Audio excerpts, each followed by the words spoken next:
What's up, animators, and welcome to part 2 of the Abandoned House Beginner Blender course, and we need a shorter name for this. We're in the process of creating this beautiful abandoned house in the forest, and in this part we're going to model the house. I hope you did your homework, because you'll need basic knowledge on the interface, and I explained it in the last part. So if you're unfamiliar, go watch that episode first, but if not, we can begin right now. As always, drop a like, subscribe, all that stuff. Now let's begin. So load up a new Blender scene, and the first thing you have to do is organize your files. This sounds trivial now, but later on down the line, when you have more models, assets, and textures, you're gonna save yourself a lot of time by not spending hours looking for all the assets and stuff. What I like to do is I like to add a main folder and then keep all the folders inside. And I like to name them, 00, 01, 02, so they go in order. You have a folder for references, for the models, for the textures, and so on. So it's one big folder and smaller folders inside for each part of the production. I'm not gonna tell you how to do it, find your own system, just be organized. I've got a main folder, a folder for references, and a folder for the models, and in the models, I'm gonna save this project as House 1. So I'm gonna open up a new window. I talked about this in the previous part. I'm gonna change the window to the UV editor. Currently, there's no image in there, so I'm gonna click Open and browse for my References folder. Always stick to reference. I've got a bunch of pictures here. I'll be using this one. And now I basically have a reference on the left side and the viewport on the right. That's what I want. I want to see the reference as I'm working. I'm gonna start by making the base. So press Shift A to bring up this menu and add a plane. We need to get this shape right, and usually it's best to follow actual dimensions. So the relative scale between everything you add is always correct because you're following the actual reference. For this tutorial, I don't know how big this house is, so I'm gonna have to eyeball it, but try to stay as close as possible to the original reference. So the average door is about 2 meters in height, so I'm gonna resize this part to about 8 meters. That seems about right. Now I'll hop into edit mode and go into the top orthographic view so I can see what I'm doing without any perspective distortion. Press Ctrl R to add an edge loop, and I accidentally right-clicked here, so it jumped back in the center, but that's not a problem, because I can always select it and move it on the x-axis until it's in the right spot. I'm making this corner here, so add another loop cut on the other axes and bring it down until it's in the right spot. Adjust them if you must, but when you're done, press 3 to enter face select mode, and then simply delete this corner face by pressing X and going to delete faces. Now our bottom plane resembles the shape of the base. Now we still have to make these corner cubes, so I'm gonna add another loop cut in the center, and to equally distribute them on both sides, I'm gonna select this whole middle loop by holding Alt and clicking, again, something I explained in part 1, and then I'll press Ctrl B to bevel. Make the bevel big enough so the edges sit where the extrusion would start of the cube, and then repeat this on all sides, so you have enough edges for all the corners. Now we could extrude all these corners out, but extruding corners gets really messy sometimes because there's no way to really extrude it in a way that we want. So what I'll do instead is I'll cut into the shape. So I'm gonna add additional loop cuts as close to the edge as I want my extrusion to be thick. This will make sense in a second. Just follow along. Once I've done all that, I can hop into face select mode and delete all the faces in the middle, so we're left with a shape that is our base, pretty much. And this way we didn't have to do any manual cleanup on the corners. Remember topology that I talked about? I did it this way instead, so it's less work overall to get to the same part. There's one thing we could improve, and it's to merge the corners. It's useful to have corners like this because of better edge flow in topology. We don't really need it here, but again, I decided to include it because it's good practice, a useful technique, plus I get to show you 2 more tools that you're now familiar with.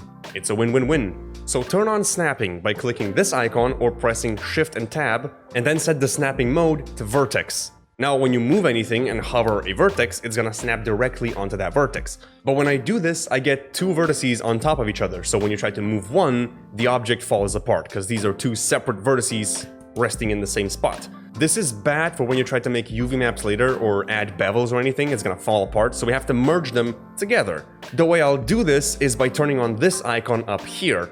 This will automatically merge vertices together if they're in the same spot. And because we have the snapping on, they're always gonna be in the same spot. So we're gonna snap them here and they're gonna get merged. Now I have one single vertex instead of 2 vertices together. Now with these 2 options enabled, I'm gonna go around the scene and just merge all the corners together. It's pretty straightforward.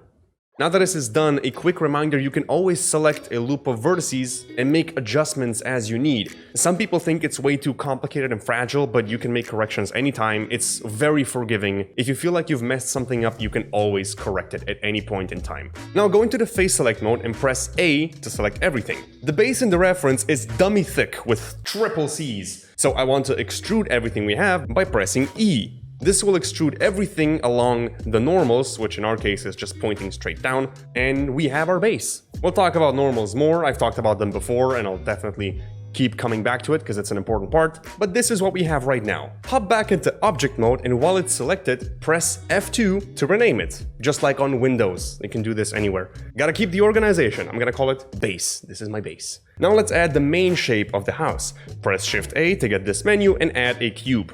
I'm gonna move it with G and then press Z to snap it on the Z axis and move it on top of the base. Now hop into edit mode and scale it on the X and Y axes only, so it's close to the edge but still has some margin, you know, just like in the reference. You can see what it's supposed to look like. Now just like before, press Ctrl and R to add a loop cut, then hop into face select mode and extrude this side face out so we have the shape of the house. Now select the top faces and bring them down so they're about as high as the first floor of the house. All I want is to have a visual indication of where the first floor is. We don't actually need this here. This is to mark the height of the first floor. That's just for me, so I have a better picture on what it looks like. Now the house has a bit of an overhang on the top floor, so I'm gonna select this edge here and extrude it with E. You can extrude individual edges and vertices. Now as I'm extruding, it's not snapped to the normal, it's just free because it's an edge. It doesn't really have a face normal. It doesn't know where to extrude it to. So while I'm extruding, I'm gonna press Y to snap it on the Y axis and I can bring it out as much as I need. Okay, so the back and front side of the houses are identical, right? So when we extrude this up to get the roof, I want to select both edges, the front and the back, press E to extrude, Z to snap it on the up and down, bring it up, and now you notice that we have a square, but the house is a triangle. So I'm gonna select these two vertices from the front face, and then I'm gonna press M to bring up the merge menu, and I'm gonna merge them by center. This will snap both of them in the center, giving us that nice triangle. You do the same thing in the back, and you have two identical triangles. If you still want to adjust them by moving them up and down or something, select both of them so they always stay identical. Move them both at once so you have equal triangles on both sides. This is going to be connected into the roof. And we'll do that by selecting the side edges and then pressing F to fill. This will fill them together with a new face. We're going to enclose this house, but we still have faces on the inside, which we have to delete. Because if you have faces on the inside that are connected to the outside, Blender's gonna get confused. It doesn't know what's the inside, what's the outside, which could really mess up your normals. And we don't want that, as we remember from part 1. Now we'll fill the other side of the roof. Now this side part also has a little bit of a tilt on the roof. So I'm gonna delete the top face right away, select these opposing edges, press E to extrude, press Z to snap them up and down, and then hop into vertex mode and selecting these back ones and just bringing them up to get this little slant. I'm helping myself by holding shift as I do that, which makes everything less sensitive, so I'm able to get more precise movements. Now I'll select the front edges, press F to fill, then fill the top, fill the back, and we have a shape. Hop back into object mode, again press F2 to rename it, and call it house base. You're gonna get real creative with the names, with the amount of parts we're gonna have in this. Now let's work on the edges of the roof. So I'm gonna hop back into edit mode for the house and select these two roof edges. Then I'm gonna press Shift D to duplicate them and bring them out. Now, having these two faces selected, I'm gonna press P, which will bring up the separate menu. Then I'm gonna select separate by selection. This will separate what I have selected into its own object away from this one. So I have an object, which is the house, and I have a new object, which is just these two edges that I took from the house. Now hop into edit mode for this new object, just the two edges. Select both of them and extrude them up on the Z-axis. You see what we're trying to do here. But this board on the reference is perpendicular in the end, but mine is going straight up. We have to fix that. So I'm going to select the top vertex and press G to move, but then I'll press G again, which will enter slide mode.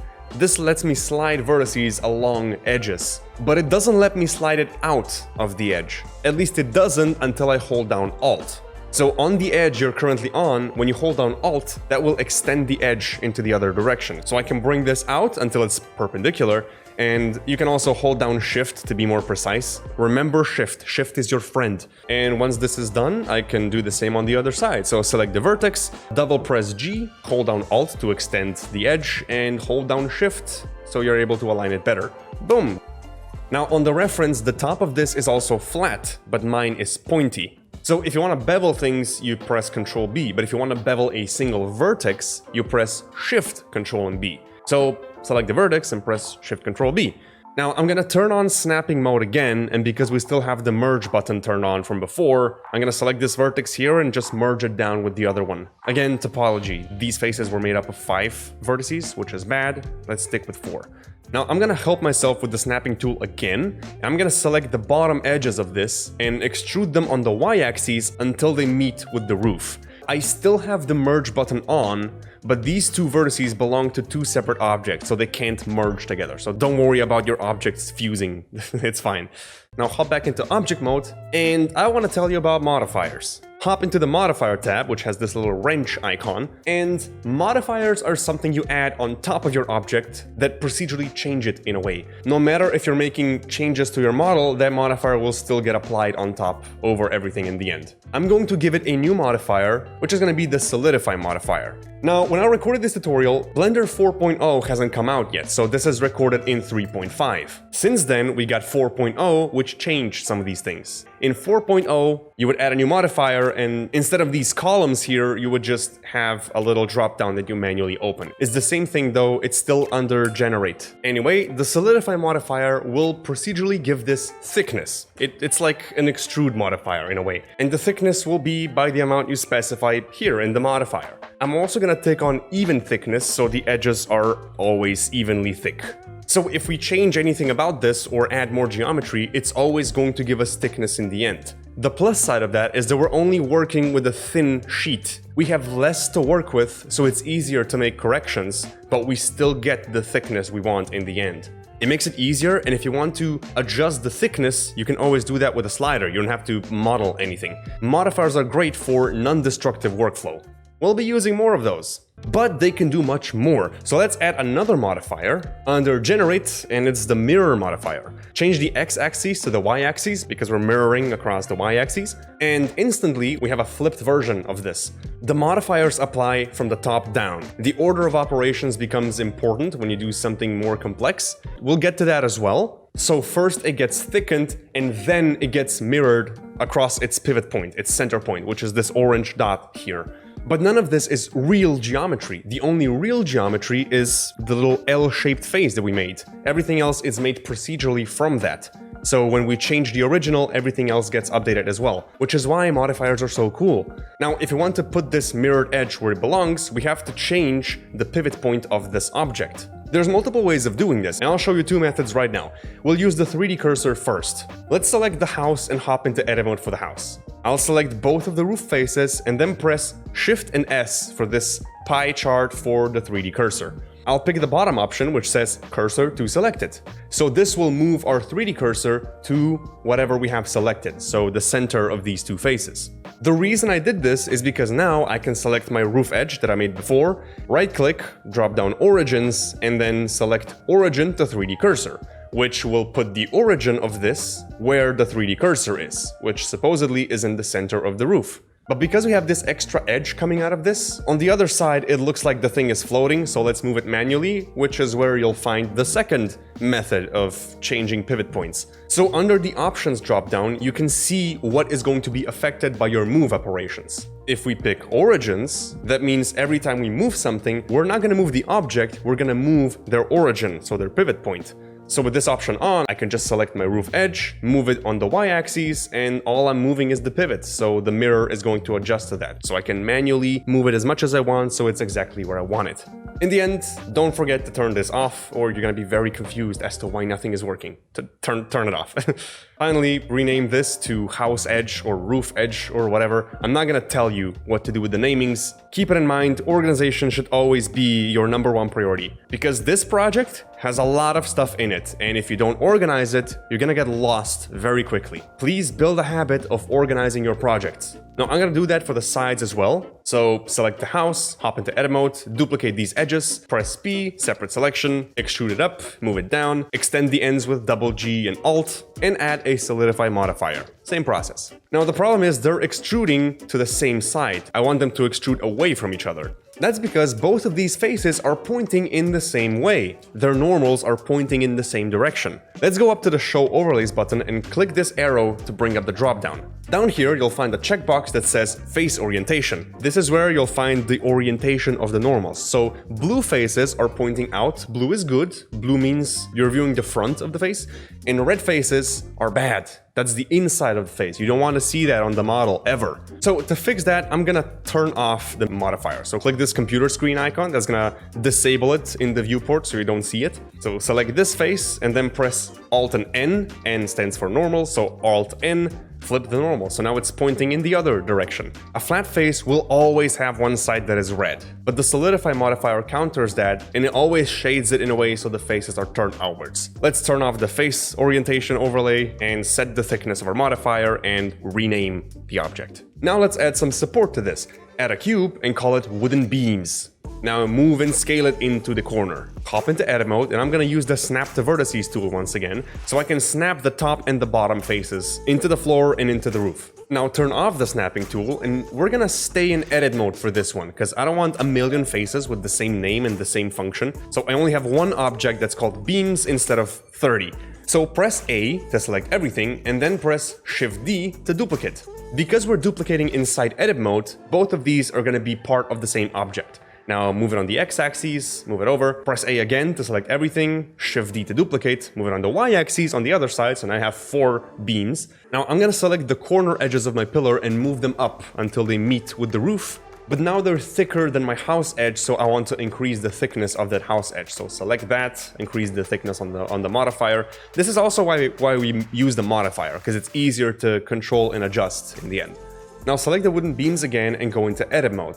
I only want to select one beam, so I'm gonna click on it so I can deselect all the other faces. And while I'm hovering it, I'm gonna press the letter L. L stands for select linked. These faces are connected into one mesh, so it's gonna select everything that is connected. That's how you can select individual meshes. So L, remember that, we're gonna use this a lot, L. And now it's the same as usual. Shift D to duplicate, move it in place, align the top face with the edge, duplicate the one in the back, bring it over, but now the top face is slanted, which I don't like. So go into face select mode, select the top, and just scale that face on the Z-axis to 0, so you can flatten it. When you scale something, you can type by how much you want to scale it. So you can type 0 and it's gonna be 0. Move it down and align it, and then duplicate it for the last pillar.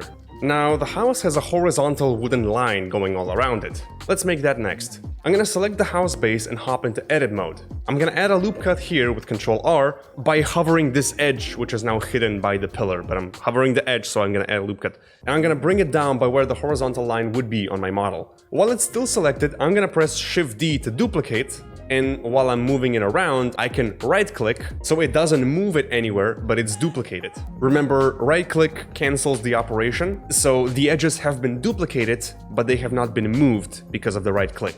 Now, while this duplicated edge is still selected, press P to separate, and separate by selection.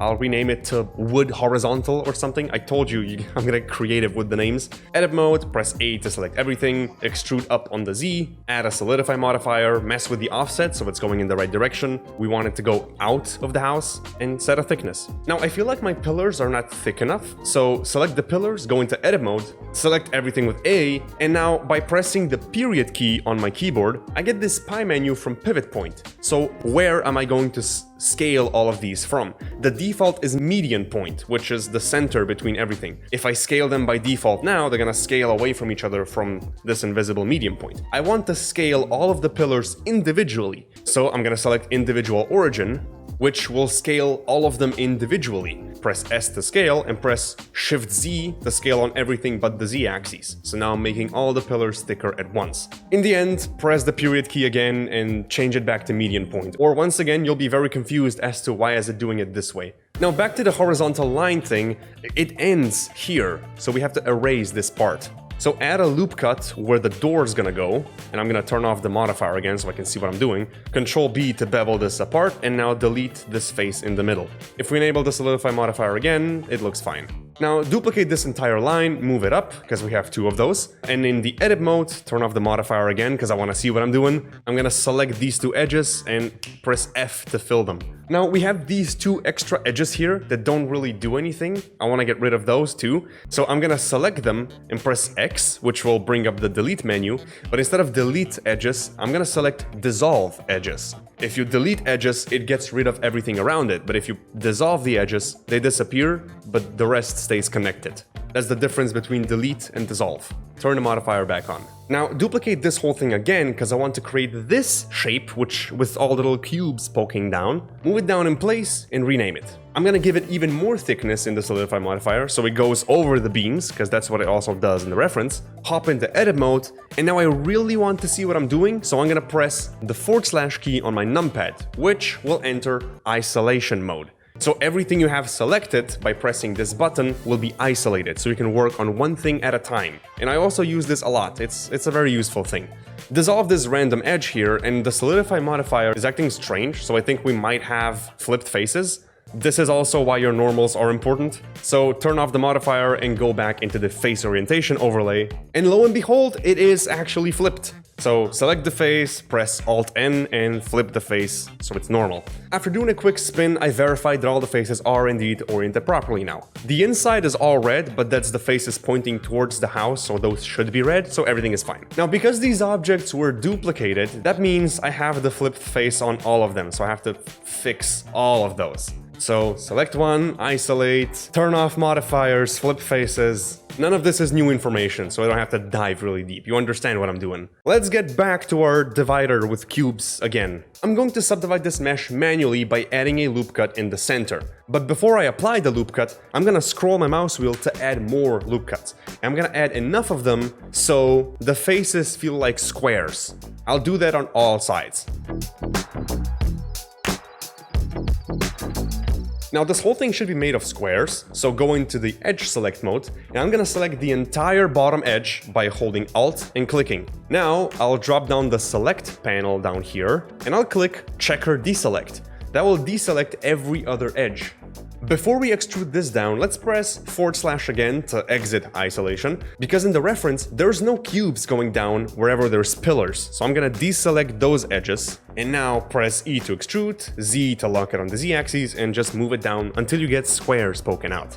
If you turn on the solidify modifier again, it will extrude everything for us back to where it was. Now the edges seem to be messed up because the solidify modifier is trying to compensate for the bend, so click on even thickness and it should fix itself. It also doesn't like when the extrusion happens directly on the edge, so I'll just delete all of those faces, and voila, we have a nice shape with cubes.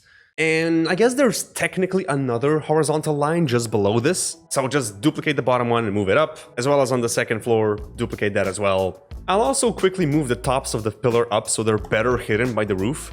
We're gonna place roof tiles on top of that anyway, so it's fine. Now, for organization purposes, I'm gonna select all 4 of the horizontal lines and press Ctrl J to merge them into a single object. Again, we're gonna have a lot of objects, so I want to organize it as much as possible. Don't merge the cube thing, because it's got a different thickness that will mess everything up. Now let's add the middle, less important beams. Simply add a cube, rename it, position it down, scale it into place, and then just duplicate it around just like before. I'm also going to duplicate this face on the horizontal wood and move it up and scale it down to get this little line here. And I'll continue placing the rest of the wooden beams. Again, follow the reference. I'm also gonna add another horizontal beam at the back, and I don't have to explain to you how that works anymore. Same old story. You understand the process by now. And another one, bring the ends in. Now I feel like my roof edge isn't long enough anymore. It should be overhanging more, so just select the edges, double press G to slide, hold down Alt, and pull it out. And on the other side as well, obviously. Time to work on the triangle. And oh boy, I love triangles so much, I even put them on my logo. I'm gonna add a new cube, scale, position, you know, the usual drill, but underneath this there's a series of planks in an array, so let's do that right now. Make one of the planks by scaling and positioning the cube. This is just a regular cube, rectangle. And now go into the modifier tab and give it an array modifier. This does exactly what it implies, it creates an array from your original object. There are several things in this modifier down here, but we're just gonna touch on the ones above. These are the ones we're interested in today. So you can set the offset of the new geometry and specify how many iterations you want. If your object is going in the wrong direction, you probably just oriented the house differently than I did, and you can just change the direction here. I believe my reference has 12 planks, so I'm gonna type in the number 12. But then it's all so close together, so I'm gonna increase the offset and just move this thing around so it's in the center. What's great about this again is that I technically only have one plank, and if I ever want to make corrections or change anything, I need to change only one, and all of the other ones will just get adjusted. Okay, so duplicate this triangle beam to add 2 more triangle beams. I'll also add a new cube so I can use for the horizontal beams on the triangle, and these window grids have another extra plank on the top, so I'll add that as well. So I'm just gonna duplicate one of these to make it. Bonk. I know I'm rushing, but this is all the things you already know how to do. You should be fine. Now let's make these crosses that go around the house. Basically, add a new cube, rename it, scale it, rotate it on the y-axis. You can even move the faces individually if you want. Now duplicate it, rotate it again and position it, and also bring it back a little bit so they're not intersecting in the center. Because when you have 2 faces on the same plane, that will cause what's called Z-fighting. It's both of those faces fighting for priority and it looks glitchy. And then it's as simple as duplicating this in edit mode and duplicating them around the house. Just like before. You don't need my explanation on how to do any of this, you know by now. And when I finished that, I realized that I forgot to make the triangle section on the backside of the house. So I'm just gonna duplicate the one in the front in edit mode so it's all one object and bring it back. The backside won't really be visible in the final product, but if you ever want to use this house again for a different project, it's good to have it look nice from all angles. So we are doing this, it's mandatory. Obviously, I need to adjust this a little bit so it fits all the dimensions, and bring the horizontal planks back so they're behind the vertical ones, just like it is in the front. With our house looking pretty sweet, we're still missing the windows. So let's add a cube. Rename it and position it in place. I'm first gonna make the wooden beams on the house, so scale it up, duplicate it and put it in place, and then duplicate those beams around and put it in every space where there would be a window on my reference image.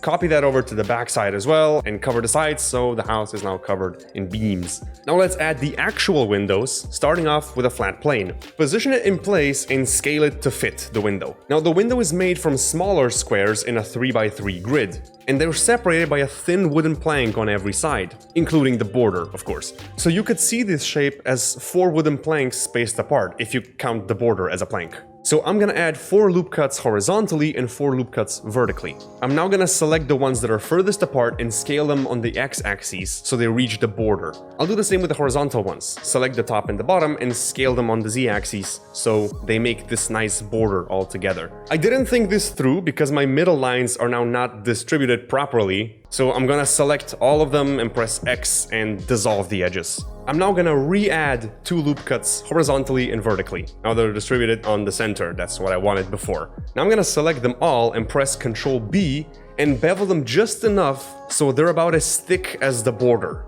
And now we have all the geometry to make the windows work, so just select all the squares in the middle, press E and extrude them inwards. We have our window, so now let's just place it back into its designated socket.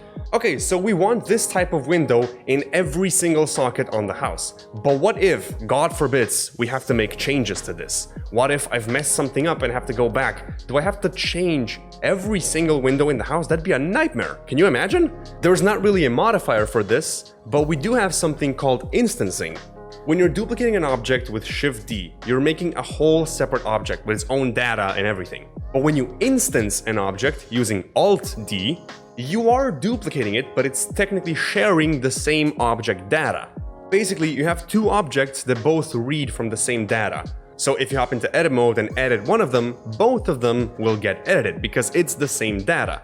So instancing is not only cool when you want to modify multiple objects at once, it's also useful in video games to save memory, because technically it's using less memory because there's only one object data, not individual for all of them. Anyway, back to the video. Basically, I'm going to instance that window. So instead of Shift-D, I'll use Alt-D to duplicate it. And just to double check, hop into edit mode and move the vertices, they're both deforming. That's what I want to see, just to make sure. Here's a small problem though. My bottom floor is taller than the upper one, which means my window is too small. So how can I make this window bigger without affecting the previous one? And here's the beauty of it. They share the object data. So whatever is in edit mode, as you could say. But if I scale it in object mode, that's a transformation. So that's object transformation. It's still a separate object with its own position, rotation, and scale. So I can move, rotate, and scale it independently, but they all read from the same object data. So if I were to change like the size of the window or something, it will still get the changes applied. So I can simply scale it up. As long as you're not touching anything in edit mode or making UVs or anything, you can do whatever you want with this object. So let's go around the house, covering it with windows, left, right, up and down, scaling them up and down as you go. Now the back side has a different structure than the front, at least in my case. I don't have a reference for it, so I have to guess. But mainly the middle section is wider. And that gap would make my 3x3 window look kind of silly, so I'll make a 4x4 window instead. Add a plane, scale and position it, so we're looking at the window right now. And I've learned my lesson since the last time. I'm gonna add one loop cut, horizontally and vertically. Then select individual ones and bevel them until I get my border outline. Once I have that, I'll add 3 loop cuts horizontally and vertically, just like before. Select all of them, give them a little bit of a bevel so it's equally thick as the outlines, and then select all the glass faces and extrude them inwards. Put it inside, and I'm gonna press Alt-D to instance this one and move it down and scale it down a little bit. And that's it. Now that our house has windows, we can finally tackle the roof. Basically, we're going to add a lot of roof tiles, which means it's gonna be a very time-consuming process. Not to mention we have to UV unwrap all of those. This whole thing sounds like a nightmare, so let's be smart about this. Instead of traditionally modeling the roof tiles and then duplicating them around to build the whole roof, we're going to make a great use of modifiers here.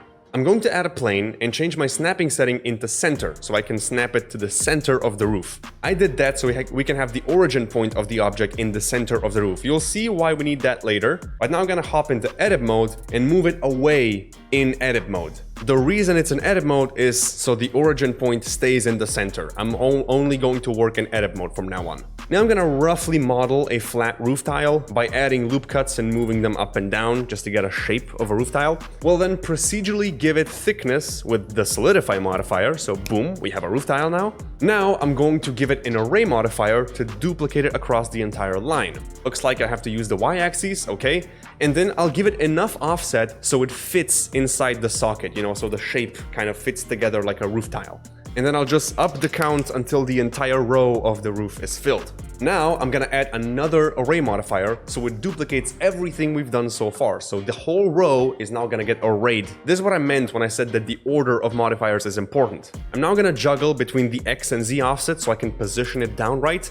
It doesn't have to be perfect, just convincing enough. Then I'm gonna add some Y value so the second row of the tiles is offset by a little bit. Be careful not to poke through the roof edge though. Now after this is done, I'm gonna add yet another array modifier. I have 2 rows where one is offset, and I'm gonna duplicate both of those rows, so the offset is oscillating from one to the other. Once again, I'll juggle the X and Y offset so I can get them positioned into the next row, and after this, I'm just gonna up the count until it covers the whole roof. Now, because we have the pivot point in the center of the roof, we can simply add a mirror modifier on top of everything, and it's gonna be flipped across the roof perfectly, and we have the entire roof. By doing all this, we have a single flat plane, and we've used it to create the whole roof.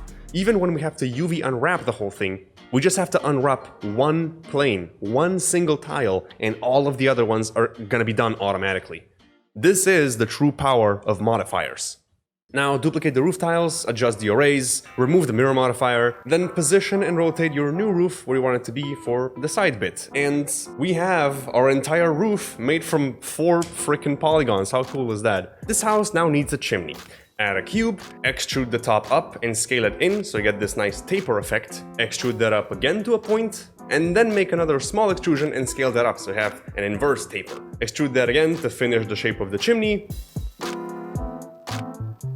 Now select the top face of the chimney and press I to inset. This will, well, inset your face, and then you can just extrude this face again inwards and you have basically a chimney. But this chimney is now awkwardly sitting on the roof tile, so we need some padding around it. So I'm gonna add a new plane, place it to the chimney, rotate it so it's sitting with the roof. I'm gonna inset a little bit and delete the middle, so now it's kind of hugging the chimney, if that makes sense. Then give this a solidify modifier, then bring up the thickness, and I'll give this padding an array modifier as well, so it's aligned with the chimney. This is where holding down shift can really help you align it properly. I also want to make some sort of a padding on the top of the roof. So I'm gonna add a plane and position it in the center, making use of the snap to center thing we had from before. Scale it across the entire roof, add a loop cut in the middle, and then give it a bit of a bevel so it covers the width of the roof tiles. Now select the opposing edges, scale them in a little bit, and then move them down on the z-axis. It's gonna give the padding a curved feel. Now, of course, solidify modifier, as always. Now, this looks pretty blocky because it only has 3 polygons. So we could fix that by adding more loop cuts or bevels or modeling this properly, but I want to show you a cool trick. This thing will barely be visible on the top, so it doesn't matter that we're being sloppy with this. If we right-click Shade Smooth, this will average the normals, like I've explained in episode 1 how that works. But this will smooth the entire shape, we just want to smooth the top. So if you hop into the Object Data tab, under Normals, you can tick on this Auto Smooth. This will only shade the edges that have a smaller angle than the specified box here. This made the top boxy again, but if we increase this number here, the angle between the edges on the top will slowly fall within the threshold of what is shaded smoothly. As long as we don't cross the 90-degree boundary, because the solidify modifier is extruding it on 90 degrees, everything is going to be shaded except the sides. So this now feels much more smooth than before. One last thing that's missing is the tiny house roof shapes, and oh yeah, the door, of course. Let's make the house roofs first. Add a cube, position and scale it, extrude the top, select the last 2 vertices, press M to merge at center, select the front ones, M to merge center, you get this triangle again. Triangle! Now select the top 2 faces and press Alt and E. This will give you an extrude menu, so you can choose the type of extrusion you want. Select extrude along normals. This will extrude both your faces along their individual normals. Then select the front faces and extrude those out a little bit so the roof has a bit of an overhang. Mandatory array modifier commands. Make a new cube, select everything with A, and then press M merge center. This will collapse the entire cube into a single vertex, so this object is now just one vertex. Bring it up to the tiny house thing and enable snapping, and snap it to the edge we just extruded. Select your vertex, press E to extrude and snap it onto the top edge,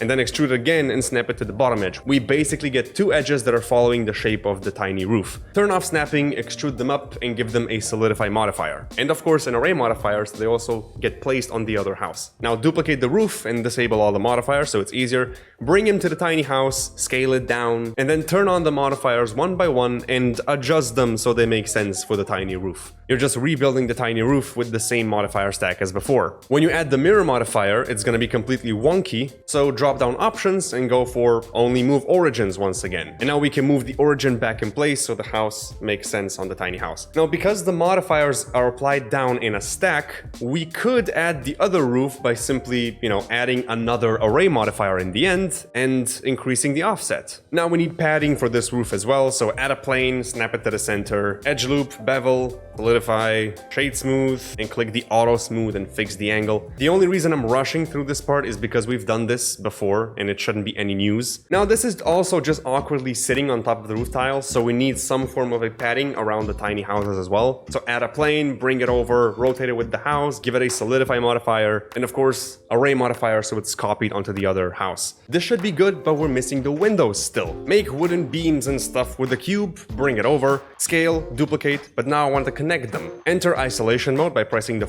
/ again so it's easier to see. Add a loop cut in the middle of both of them. Select both of them and edge slide them by double pressing G. In the reference, this beam is on the bottom, but I thought it would look better on the top. So select the top faces and drop down the edge menu and then select Ridge Edge Loops. This acts like a fill, but for the entire edge loop. It'll also work on circular shapes and stuff. Now simply add a loop cut in the middle and just raise it up. While in edit mode, press Shift A to add a new plane, and because you're in edit mode, they'll add it to the same object. This will be the window, so bring it over, scale it, position it, one edge loop vertically, horizontally, bevel them so you get the nice border, add 2 more edge loops vertically, horizontally, select them, bevel those so you get the planks, and now select all the faces and extrude them in. This small window doesn't have nesting supports like the other windows do, so I'm also going to select the outer edges and extrude those out on the x-axis. We don't need to fill the back faces because they're up against the wall so no one's gonna see them, so just move the window in. And once again,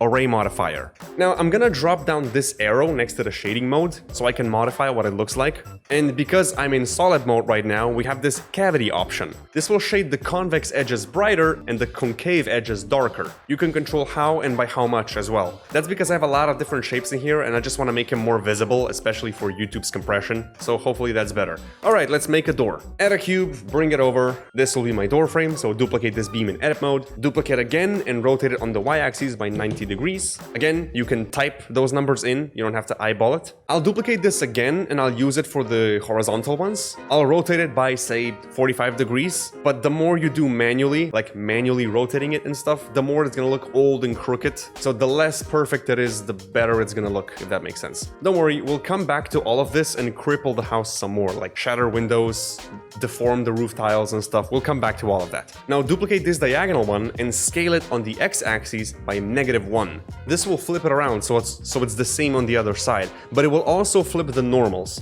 So if we activate the face orientation overlay, you can see it's actually red. So edit them, select these faces, Alt-N, and you can either flip those faces or you can be fancy and click recalculate outside. Blender's gonna calculate what's outside, what's inside, and just automatically flip the faces back. If your mesh doesn't have any holes, it usually works, but sometimes you have to manually make corrections. Add another cube for the door, bring it over, scale it, turn on the snapping tool to the vertex, select the side face, and move it on the x-axis until it snaps. Do the same for the other side and on the top and bottom as well, so it fits perfectly in the square. Now turn the snapping tool off and bring the door in. Now that I think about it, all these edges are concealed behind the door frame, so this could have easily just been a plane. Why did I add a cube? You know what? Edit mode, select all the back faces and delete them. This is a plane now. Out of principle, I'm doing this. I'm a dumbass sometimes. Okay, so the door has 2 intrusions horizontally and 3 vertically. So add 1 loop cut vertically and 2 horizontally. We've split the door into the correct amount of faces, so select all of them and press I to inset, but then press I again so you can inset individual faces. Now the ones on the reference are more squished and rectangular, so we can, while having all this selected, just scale it on the X. And it's also gonna bring them closer together, which kind of feels right with the reference. But I'll manually move it a little bit more because it feels right? This is my door. The reference doesn't know anything. Extrude the top ones inwards, and then when you extrude the bottom 4 inwards, you want to press the period button and select individual origins so you can scale them in individually. So instead of going straight in, they're kind of tapered in. And of course, bring it back to median point in the end so you don't forget. Hop out of edit mode and we are done. The house is complete. We obviously still have to cripple it later and unwrap the UVs, but we'll do all that stuff some other time. In the next episode, I'm gonna give you a crash course on UV mapping and how materials work, because we'll need that knowledge for a future episode. Your homework today is to finish the house. I know this tutorial was way too fast for you to be keeping along as you were watching, so your homework is to finish the house. It doesn't have to be the same as mine, you can do it however you wish, but you have to finish it and you have to use some of these tools. Now, I've deliberately used as many different tools as possible, so you get to see all of those tools and you get to learn about all of those tools. Once you're done, send it to my Discord server so we can all see it. Comment, feedback, this is a community after all. Link is in the description, join my Discord, it's a fun place. So thank you for watching, hope this was helpful, and I'll see you in the next part of the course. Stay sharp.